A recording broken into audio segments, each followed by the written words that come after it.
কোরবানির গোশত ৩ ভাগ করার নাকি নিয়ম নেই, কিভাবে বন্টন করা সবচেয়ে উত্তম? কোরবানির গোশত ৩ ভাগ করার নিয়ম নেই, এই কথা ইদানিং খুব বেশি চাউর হচ্ছে।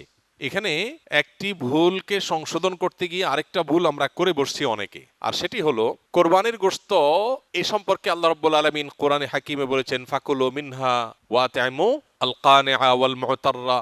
কোরবানি গোশত নিজেরা খাবে, সেই সাথে নিজের আত্মীয় স্বজন, প্রতিবেশী, বন্ধু বান্ধব, আপনজন তাদেরকে খাওয়াবে, আরেক ভাগ গরিব দুঃখী অভাবী মানুষদেরকে দিবে। অর্থাৎ ৩ ভাগে ভাগ করবে। এটা মোস্তাহাব, ভালো। যে জিনিসটা আমাদের সমাজের সংশোধন যোগ্য সেটা হলো, সমাজের ভাগ নামে কোনো পশু থেকে থোক গোশত তুলে রেখে 1/3 গোশত সরিয়ে রেখে মোড়ল মাতবররা তাদের মতো করে তারা বন্টন করেন। এটা একদিক থেকে তো ভালো দেখা যায় যে সামাজিকভাবে উদ্যোগ নিয়ে যদি বন্টন করা হয়, সব গরিবরা সমান হারে পাবে, উপযুক্ত মানুষদের ঘরে ঘরে পৌঁছে যাবে, এটা ভালো। এটা আসলেই ভালো তখন যদি শরিকদের কারোর কোনো আপত্তি না থাকে। সবাই যদি বলে হ্যাঁ ঠিক আছে, এটা খুব সুন্দর পদ্ধতি, আমাদের সবার কোনো দায় দাবি নাই, সবার তরফ থেকে একটা গরুতের 7 ভাগে কোরবানি দেওয়া যায়, 7 ভাগ থেকে বা যে কয় ভাগে আছে সবার তরফ থেকে টোটাল গোশতের 3 ভাগের 1 ভাগ রেখে এলাকাতে দায়িত্বশীল যারা আছেন, মুরব্বী যারা আছেন, গণ্যমান্য যারা আছেন, তাদের অধীনে ওলামা ইকরাম, ইমাম সাহেবদের মাধ্যমে পুরো এলাকাতে গরিবদের মধ্যে বন্টন করো, আমাদের আপত্তি নেই। কারো যদি আপত্তি না থাকে কোনো অসুবিধা নেই, এটা ঠিক আছে।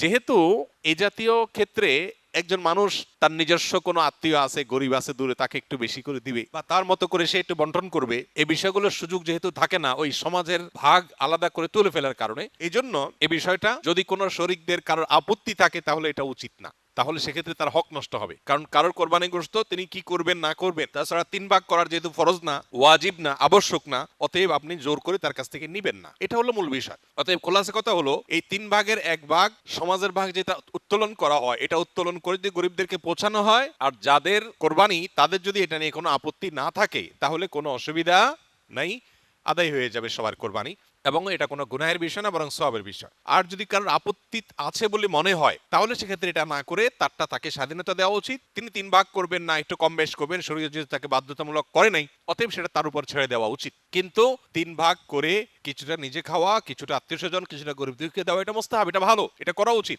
আমরা এখন একটা বাজে দৃশ্য দেখতে পাচ্ছি আমাদের সমাজে, সেটা হলো আমরা লক্ষ্য করছি যে অনেকেই কোরবানি গোশত সব নিয়ে ফ্রিজে তুলছেন।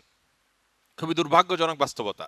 যেখানে গরিব দুঃখীর হক আছে, তাদেরকে দেয়া দরকার, তাদের জন্য 1 ভাগ রাখার নির্দেশনা শরীয়তে আছে, সম্ভব হলে আরো বেশি রাখা উচিত, সেটা না করে বেশিরভাগ মানুষজন আজকাল সব ফ্রিজে ভরে রাখে, নামকে অস্তে সামান্য কিছু গরিব দুঃখীকে দিয়ে, আর বাকিটা স্তূপ দিয়ে রাখে সারা বছরের গোশত সংগ্রহ রাখার প্রয়োজনে। তো এটা কোরবানির তাৎপর্যকে নষ্ট করে।